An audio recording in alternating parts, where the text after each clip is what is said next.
Welcome back to another episode of Skip the Conflict Radio. This is where we talk about mediation and solutions and conflict resolution. Today we have two very special guests, Mr. Thomas Stodolka. He's a mediation facilitator and lawyer, as well as Mr. Michael Rodriguez. He's a lawyer and mediator. We're getting into some topics today with regards to the differences in mediation. For instance, facilitative mediation versus evaluative mediation. But before we even go there, if you're looking and considering mediation, let's talk about what it is. Michael, why don't we start with you? What is mediation? Thanks, John. I guess in a nutshell, mediation is a process, and it's a process that's voluntary, and it involves a neutral third party, and that's known as a mediator. A bit different than what some people might think if they've not been experienced to mediation. Oftentimes we get questions about, well, what does a mediator do? What's their role? Well, they're distinctly different. They're not similar to a judge, so they're not there to make decisions that bind parties. That's also similar to what an arbitration might be.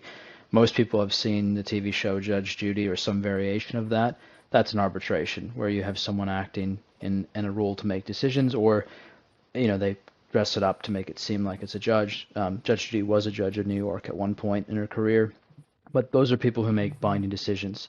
The mediator has a role to help the parties work through whatever the challenge might be. It could be a commercial dispute, could be an employment dispute or a family law dispute. And they're there to help the parties do it in a neutral way, in a sense that gives, consideration to imbalance between parties. Sometimes one party has more bargaining power than the other. Perhaps there's maybe even allegations of family violence or some sort of condition that might make it difficult for the parties to actually have a proper conversation. And so mediation can be done in a variety of different ways. The two most common ones might be in the room together with the mediator, or what's called shuttle, where the parties are in different rooms and the mediator will go back and forth between those rooms. And sometimes that's done for a variety of reasons. There might be multiple parties, but the point of mediation is to help the parties kind of work through and table what the potential solutions might be to their problem. And that could be a wide variety of different matters. And then what the mediator tries to do as they go through the process, obviously with consent, and the whole process is voluntary. So if someone gets to a point where they need a break, or sometimes mediations can be quite intense, you might want to break that mediation up into more than one mediation segment. But the mediator is really trying to get the parties to some sort of agreement, and that agreement would be represented by an agreement in principle, which means that you've kind of put the overlay of what you've agreed to in writing, and the parties kind of, if that's the end of where they get to in the mediation, they take that perhaps to their lawyers. Their lawyers can help them draft a minute of consent if they're in the court process. If they're not in the court process, maybe it's a deed of settlement. And in other circumstances, sometimes that mediator can go a step further and they can bring in third parties. And third parties could be somebody like, perhaps a child impact report writer or a psychologist or something like that. And there's a defined process for doing that. And in the mediation process as well, sometimes parties will have, a support person that might assist them. There's special considerations to cultural issues. But in a nutshell, mediation is a process by which someone who's neutral, non-judgmental, helps the parties work through a problem. And they do it in a way that perhaps the parties couldn't do if they were just the two of themselves or the three of themselves, because mediations can involve multiple parties. But I think that's in a nutshell what it is. It's substantially different than a court process where a judge or somebody else is making decisions. So the mediator is impartial, and they're typically not giving legal advice as well. That's probably a comprehensive explanation of what mediation is. Tom, did you want to add anything to that I might have missed? No, that's really, really good. Thank you very much, Michael. Sorry, John. Yes. No, you go right ahead, Tom. No, that's been great. Thanks very much, Michael. Michael's raised some absolutely key tenets of mediation, and we've seen mediation evolving actually in Australia, for example, over the last 40-odd years. And in 2008, we saw considerable changes again in the family law space, where mediation was an absolute way forward in family law matters, and it was mandatory to go to mediation. So when Michael raises some of these tenets of neutrality, voluntary, confidentiality, impartial, no advice, it's really interesting to see how things have evolved. And while those tenets are all very important, in the family law space, it can become quite different in that we have a focus in children's matters on what is in a child's best interest. So the mediator becomes more actively involved. For example, the mediator also is actively involved before the mediation, for example, during the intake process, where the mediator's actually got to make that judgment whether he or she assesses the mediation to be suitable even. So there's some hurdles one has to jump even before you can go into mediation. So even though it's mandatory, subject to exceptions, just like confidentiality is subject to exceptions. And that, as I said, that voluntary process is a really interesting one, where originally we regarded mediation very much a voluntary process. But now with the changes and now with the complexities of modern day living, if you like, over the last 20 odd years, we have seen considerable changes. With 2008, in 2008, we saw the establishment in Australia of 65 family relationship centres. And that changed the whole environment in relation to family law. Legal aid, of course, and community justice centres, dispute resolution branches have been doing family mediation for a long, long time. With the establishment of the family relationship centres, we saw those community agencies such as Relationships Australia and some of the churches and other community agencies vying for contracts with the Federal Attorney General to run a family relationship centre. And they tended to be one-stop shops where people could go in there not only for mediation, but also for support, to participate in some of the post-separation programs. There are parenting courses, and there's a whole range of support networks within those centres. They were an add-on very much, I think, within the community environment to, for example, legal aid organisations. So we see so much mediation, so many avenues available for the community to have a family mediation conducted. I can continue, but we might come back to you, John, in relation to where you feel our focus today should go. And Michael might like to comment. I think you, sorry, go ahead, Tom. Michael might like to comment on some of the things I've said. When we talk about, I will just cover that, when we talk about neutrality and objectivity, we remind the parties in a family mediation where children are involved that it is all about trying to identify what's in a child's best interest. So we take quite an active role as a mediator in that space, not to give legal advice. I'm not saying that in the slightest, unless you're moving into the evaluative settlement-focused model. But in relation to the facilitative model, which is part of the National Mediation Standards requirements that we work within a facilitative model, although there are a lot of mediators who don't work strictly in the facilitative model and move to some of the other models. But getting back to the neutrality of a mediator, if you have to have that focus on what is in your child's best interest, you become more involved as a facilitator, as a more along the lines of a conciliator working within a legislative space. So family mediators, for example, have to participate in quite extensive training to become a family dispute resolution practitioner. That concept was also introduced in 2008, which I referred to earlier, when we saw the establishment of those 65 family relationship centres. There's a lot of mediations that happen that occur outside of the family relationship centres. There are dozens and dozens, if not hundreds, of family mediators working in the private space who aren't associated with agencies such as legal aid or family relationship centres.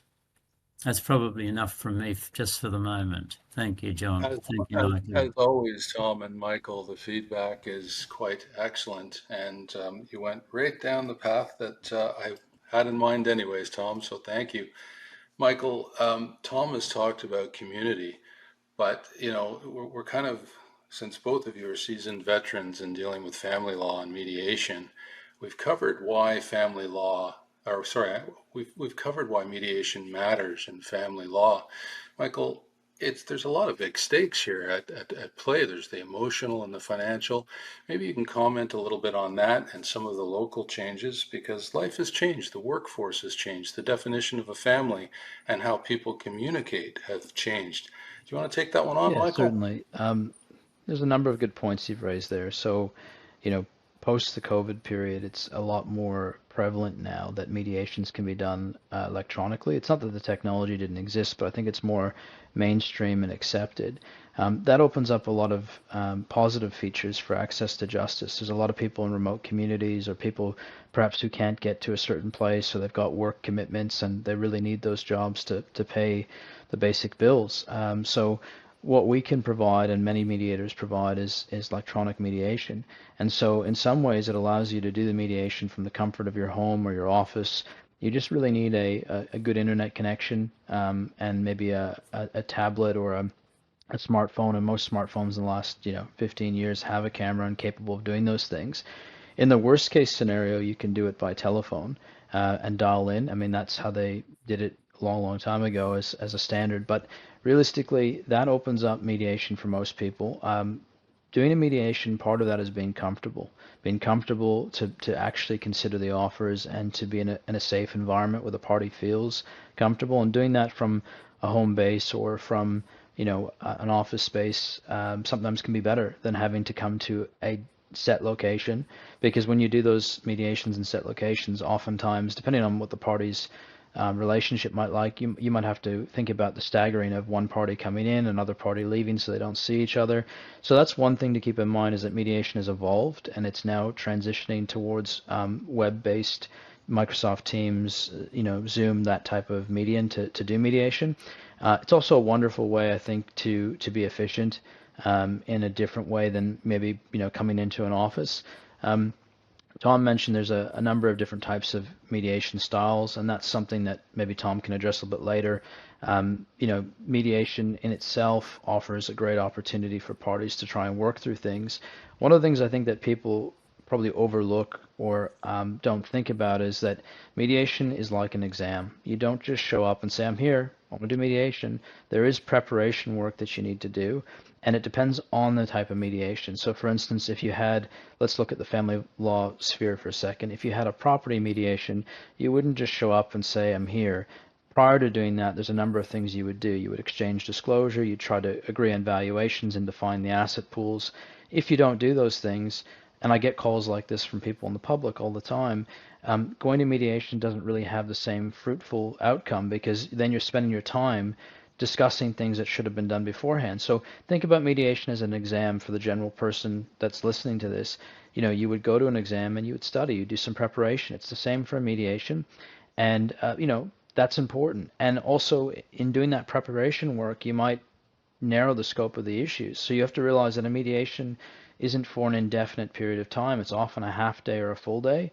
So a half day is typically 4 hours for the person listening to this. A full day might be 8 hours, and 8 hours is a long day to do mediation. And so you really want to get the most out of that mediation time. And what I find in my experience, and Tom can weigh in, if you're doing a full 8-hour day of mediation, the first half of mediation, to me, from the mediator's perspective, a lot of times is positioning. So the mediator does the introductions, explains the rules, sets out the guidelines, explains what to expect to the parties, and then the parties for the first half try and kind of find their feet. And usually people don't open with their first and best final offer. It's very rare that you see that. Most people negotiate. And so the other thing people have to realize is negotiation really is another word, in my view, for compromise. Because if both parties walk into that mediation and they absolutely are committed to only getting what they want, being the best outcome, and they're not willing to compromise, you're not going to get very far. So what I often say to parties when we're doing mediations, what you're trying to do is get to an outcome that you can both live with, that's respectful to the range of what's an acceptable outcome, right? So you're not going to go into a mediation and agree to something that's terrible for you, but at the same time, you're not going to get every single item that you want, and that's where concessions come in, and that's where a good mediator can help. One of the things I think Tom might want to talk on, it just occurred to me as I'm speaking about this, is what a mediator's offer can be. So if you've gone through a whole day of mediation, you get very close to the end of a mediation, but you just can't agree on maybe whatever the point might be, the mediator has the ability to kind of make an offer. And maybe perhaps Tom could speak about that as a transition. But I think those are some things. And the last thing I'll just say is one thing that really scuttles or hurts mediation is where a party, and it's great if parties have a good background working relationship. So they say, look, we might not get along with the other party that we have dispute, but we had discussions and we have a rough idea of what we want. That's great. But the mistake that a lot of people do, and I'll make it a family law context for a moment, but it could be in an employment dispute, etc., is where they actually go and they commit to an outcome. So they say, yep, so and so and I have agreed, we've agreed to a percentage of, I don't know, 55-45, right? But they've not received legal advice. And then what ends up happening is they might get some advice from a lawyer later and realize that that outcome isn't maybe appropriate, or they want to adjust it. Then what ends up happening is you've got a breakdown of trust, because the other side sees it as, well, we had everything agreed, lawyers come in, now that's changed, it's all the lawyer's fault, or perhaps that gets canvassed and reality tested in mediation and that breaks down. So just as a general background, and this is kind of a quasi-legal mediation perspective, if you're having those discussions with your ex-partner, for instance, if it's a family law context, best thing to do is agree to the process in general. Say, can we agree that we want to have a mediation, we want to be fair and to each other, that we agree that we each might have to speak to a lawyer, get some advice. Can we agree that we want to work through this without going to court? If you can agree to those basic tenets and not necessarily agree to a percentage base or a dollar figure until you get legal advice, that's probably the best way to approach mediation. But just as a key summary, preparation is key. Make sure that you're not agreeing to solid numbers and things like that until you have proper legal advice. Better to agree on the big picture items, which is a fair outcome, an outcome where we're going to respect each other in the process, we're going to exchange disclosure, do those things, than rather solid commitments to numbers or values, because they often get changed. And then, go to a mediator and approach a mediator earlier in the piece rather than later. A lot of people wait till they get to a trial, and it's kind of like, everything's coming to a trial, so let's try mediation. If that doesn't work, we'll go to the trial. In fact, if you approach it the other way and look at mediation as a tool early on, you can probably avoid court, not in all cases, but in some. I'll end it there, and I'll just transition to Tom and see if Tom wanted to just talk about perhaps some of the things I've touched on, or where mediation gets to a really close point, and then the mediator can come in and add some value. I'd like to jump in just quickly, if I may. I think these are excellent points, and it is a nice transition. I think, as Michael's referring to, compromises that people can live with, I think the other part of that is mediation provides an excellent opportunity for both sides to feel like they've been heard. And quite often there's a communication issue there, is there not? You've just taken it out of my head and out of My turn. my voice in relation to being heard. So often people come into mediation and it may be the first time that they actually feel they've had an opportunity to be heard. And this can apply even when people aren't in the same room. And very often today, in this day and age, for a whole range of reasons, the level of conflict, the level of conflict, the complexity of lives, the cost of living, so many factors make for a very complex and sometimes adversarial and sometimes angry environment. And that's why, as we talked about earlier, that Michael talked about shuttle mediations. So people aren't in the same room and they aren't on the same internet hookup, Zoom or Teams. They're completely separate. The mediator goes from room to room, so to speak, in that internet sense. So, but at the end of the day, it doesn't change in relation to the function that the mediator provides participants who actually have been trying to be heard, sometimes for many, many years. Sometimes there's been, or often there's been, a complete communication breakdown. And one of the things that the mediator does and has a responsibility for is to ensure that parties feel, to some extent, hopefully to a greater extent, empowered. Certainly they'll feel heard because the mediator makes sure that people are being heard. And through those skills of acknowledging, reframing and summarising, those are the absolute essential skills for a mediator to bring to the table so that people can feel acknowledged, so that people can feel heard, and that some trust is created between the mediator and the parties, that it's all about respect. It's all about basic decency, if you know what I mean. Mhm. Sadly, where families, where there's a breakdown of relationships, where there's communication breakdowns, that all has gone out the window tragically. But through that mediation process, and this picks up as well on dealing with those power imbalances, sometimes there can be a shift of power through the mediation process. You try to bring things onto a level playing field. But the other thing as well is through that mediator process, through the mediation skills, which are absolutely essential to bring to the table, the mediator works not on their own. The mediator works in collaboration with a whole range of other networks. No one person, the lawyers, the judges, the mediators, the social scientists, no one has a monopoly on managing these complex situations. I say complex because they're complex particularly because they impact on how third parties, namely the children, are dealt with in our community, in our society, where there is a breakdown of a family relationship. We can talk about these things at length. They open up new topics as we're going through, but the mediator absolutely, and not everybody's going to be suitable for mediation. That's the important thing to recognise as well, just like not everybody's going to be suitable as a lawyer or as a social scientist, psychologist or social worker. But what has been recognised, I think, is that the mediator, for example, that's my role, that I work closely with other disciplines and recognising that people may need support, and that can be picked up through the intake process. And so much emphasis these days is put on the intake process, that the mediator ensures that they have, for example, an hour with the participants. And when I say participants, it doesn't just mean, let's say, the mums and dads. It can mean a whole range of people, for example, grandparents. There's a whole range of players in the mix. And recognising that some people will actually stay in conflict. The American writer Bernie Mayer has written books about staying in conflict and recognising that sometimes conflict's going to continue, even through a good mediation process, for example, or any legal process.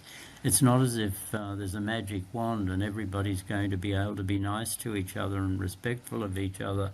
However, even where the conflict continues, it's how the conflict is then managed, and the mediator plays a significant role in providing that conduit, if you like, for people to be able to move forward in a better way than when they started within the process. So it's quite a complicated process these days, and ultimately, if things haven't been resolved through those different avenues of mediation, the family relationship centres, legal aid, the community justice centres, private mediators, if all of that hasn't worked, then there are obviously further opportunities to go into the more litigious process. However, there's also networks even within the litigious process, for example, through the registrars, through the judicial and senior registrars.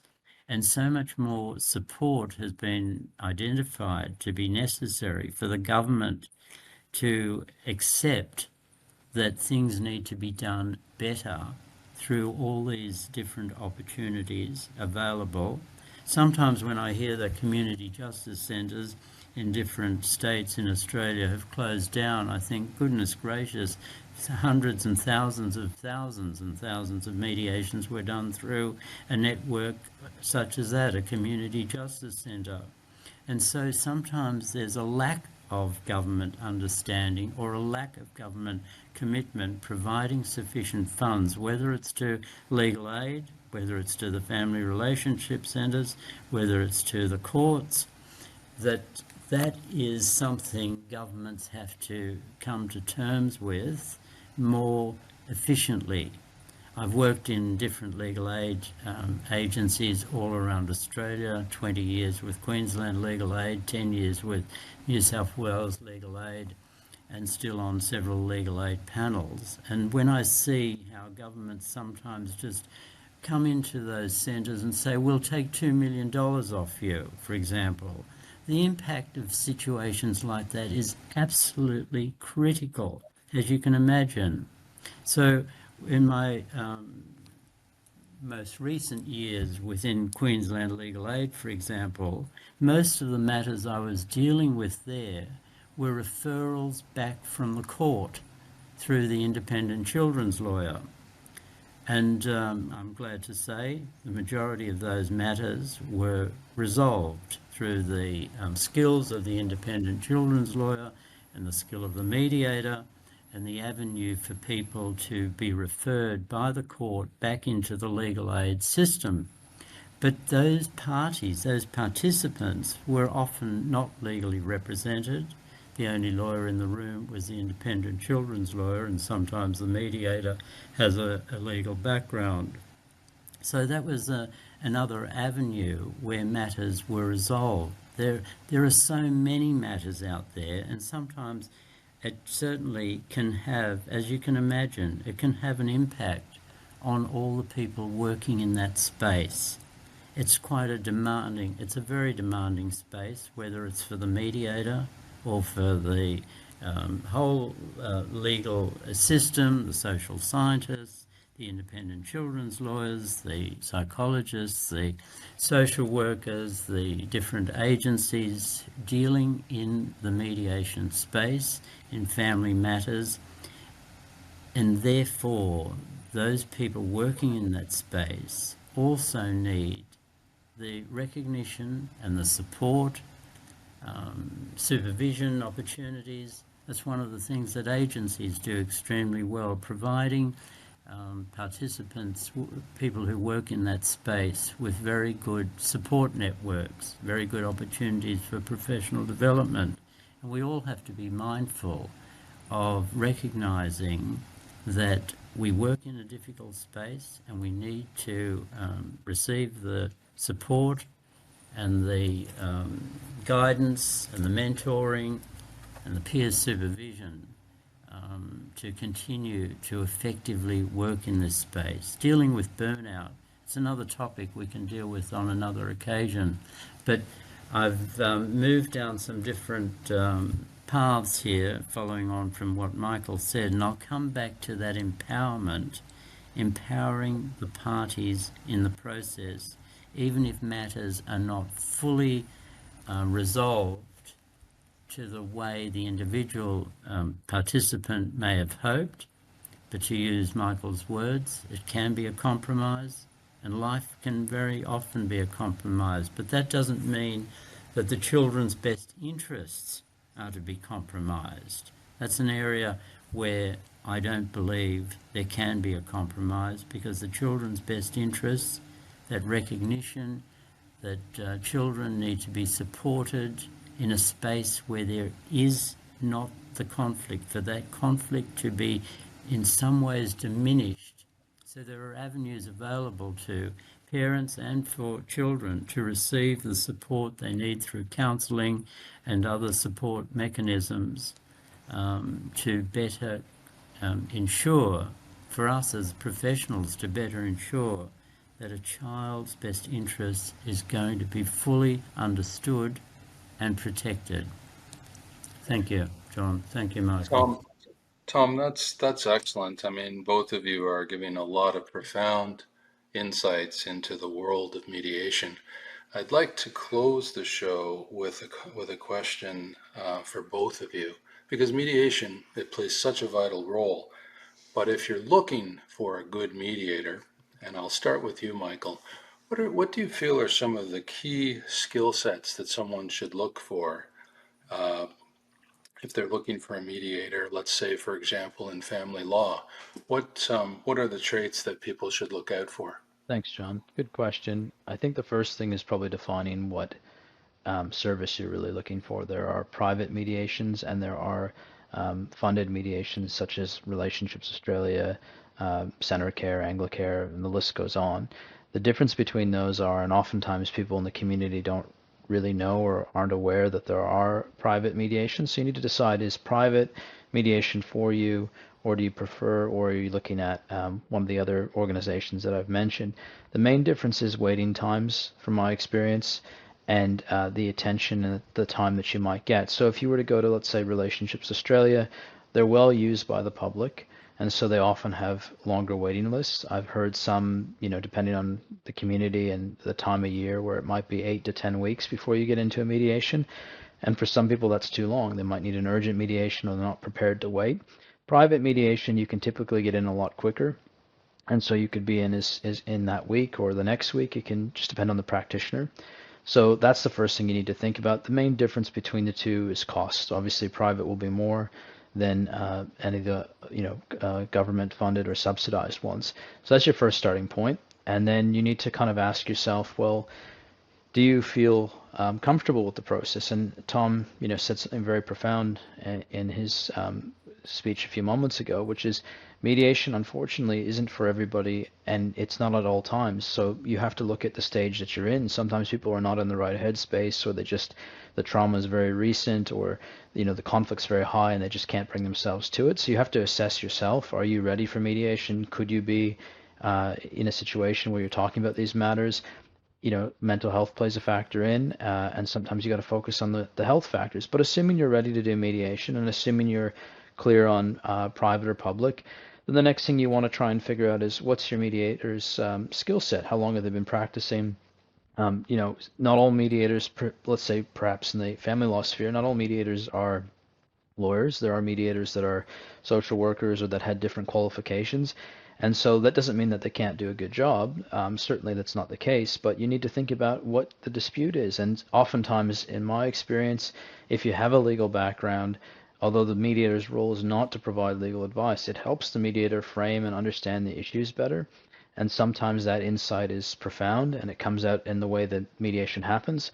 Other times it's less an issue, but I would look at your mediator's experience, look at what areas of practice they've been in, if they were professional, be it law or some other career, and then take a look at having a conversation with the mediator too, right? It's very much a personal kind of dynamic when you're doing the mediation. So if you find that the mediator communicates well and you're comfortable with that person, that might be a good sign for you. I mean, on paper, someone can seem really good for your mediation, but you then might go into a mediation setting, and Tom touched on this as well. The need to be heard and to feel that you have a voice in mediation is quite appropriate, and you might not, for whatever reason, have a good connection with that mediator, and if that's not there, that connection or that feeling of comfort, it can put you off on a bad foot for the mediation. So I think, in summary, what I would do is I would look at my mediator's experience, look at the dispute, kind of assess whether I'm ready for public or private, how soon I need to get in,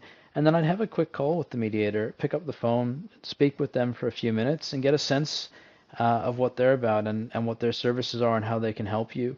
The other thing is, Tom mentioned this earlier, there's an intake process for most mediations, right? So that's another good opportunity for you as someone looking at mediation, if you've made that choice, to kind of assess and have that conversation privately. I think one part of it is the person has to assess what their needs are objectively, and another part of it is the person that I'm going to have the skill set or experience to get me through that mediation. And the last point I would just say is, time and practice matters, but it's not determinative. So there are people who have been doing mediation for years, but there are other mediators who maybe have a better skill set for it or a better forte for it because they've got certain interests or passions in one area. So it's a hard thing to really assess. Easiest thing is probably to talk to the mediator and then take a look at what their skill set is. And you should be able to have that conversation, whether it's a lawyer or a mediator. You should be able to say, you know, hey, look, I'm thinking about using your services. Can you tell me a little bit about your skill set, your background? And if they're not forthcoming with that, then maybe that's not the person you want to go with. Tom, do you have any views on that? I No, think those that's are really really good points, Michael. I think the way you've kind of given the overview about a good fit in the assessment, it almost sounds as part of the assessment process, a person has got to consider the financial costs compared to using a lawyer. But also, I think in a situation like that too, it's fair to say there has to be a willingness to want to resolve the matter. And with that in mind, Tom, I'd love to have your perspective. No, that was great. Thanks very much, Michael. I mean, clearly we're talking about different types of mediation in relation to, is it a children's matter? Is it a property matter? Is it a children's and property matter? We're talking about those different community agencies. Some people may end up in, if you can get legal aid, but it's not easy to get legal aid, for example. So that may pick up, that does pick up many people, for example. The same with the family relationship centres. But as Michael pointed out, there are delays at times in those centres, so that's another complication. And also whether there's an opportunity to do a top-up mediation. Very often after, for example, in agency mediations, 3 hours may just not be enough, because sometimes in private matters, for example, they can go on for 4 or 5 or 6 hours. Of course, there are also difficulties with that because people are tired after 4 or 5 or 6 hours. But there have been many private matters that have gone on a lot longer than just 3 hours.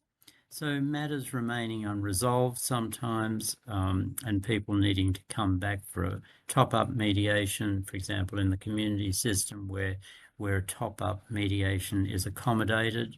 In those private matters which do go on often for a lot longer in the hope of reaching a resolution, but also recognising even after 4 or 5 or 6 hours, people may need to come back or try to resolve matters. For example, in property matters that aren't resolved on the day, communications continue between the lawyers for the respective participants and often then are resolved. So, you know, it's not just a black and white situation with mediation. Or if it's not resolved through that, maybe a number of things have been resolved and other aspects still need to be resolved through the court process. So recognising that variety and recognising the complications, the complexity, ending up in situations that it's not as if you're just going to participate in a 3-hour mediation and think that's the end of it. Obviously, there are a lot of follow-ups that occur as well in relation to participants coping with an outcome and perhaps needing some further support through the social science world, the psychologists or social workers, and being able to continue to participate, for example, in children's matters, post the outcome, however that outcome's been achieved, hopefully through mediation, but sometimes not in mediation, sometimes through the court process. That's the reality. But then that, as I said before, that staying in conflict, the conflict has continued very often, even when a matter is settled, and then people have to know how to communicate. So in the last so many years, we've seen communication apps, for example, My Family Wizard, and numerous others. Some communication apps have a fee, others provide a free service. So, you know, this is something as well that as a mediator, you are working in that wider family resolution space, involving all those other avenues that I've said before. It is a collaborative approach, and there are collaborative mediation practices, for example.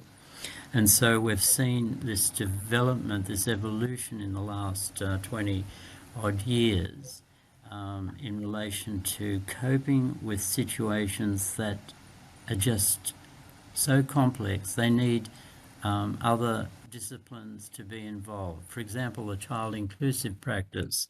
There's a huge push now for dealing with complex children's matters, or even not so complex children's matters, involving the child inclusive practice approach.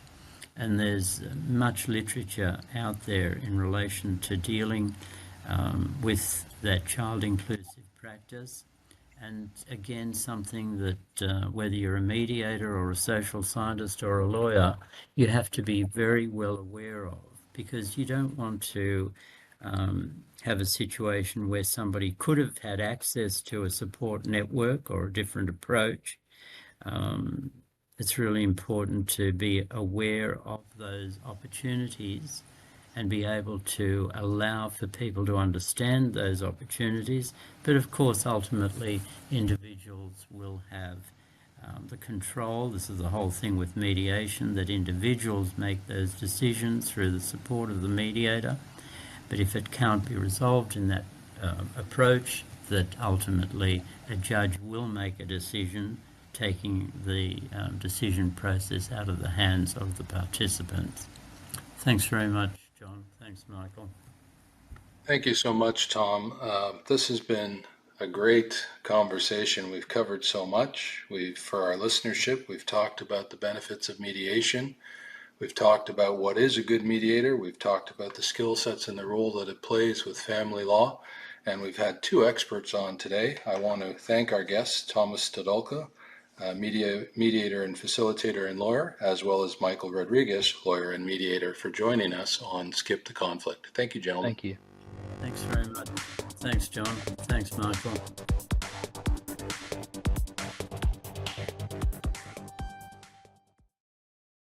The views, information or opinions expressed during the My Legal Crunch podcast series or Skip the Conflict podcast series are solely those of the individuals involved and do not represent those of My Legal Crunch lawyers or Skip the Conflict or any affiliated media products, employees or owners.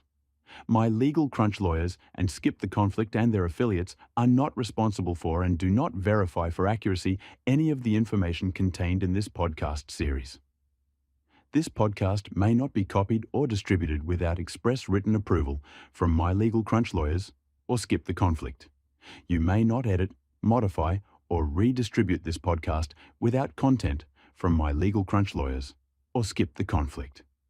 My Legal Crunch lawyers and Skip the Conflict assume no legal liability for activities in connection with this podcast or for use of this podcast with any other website, computer, or listening device.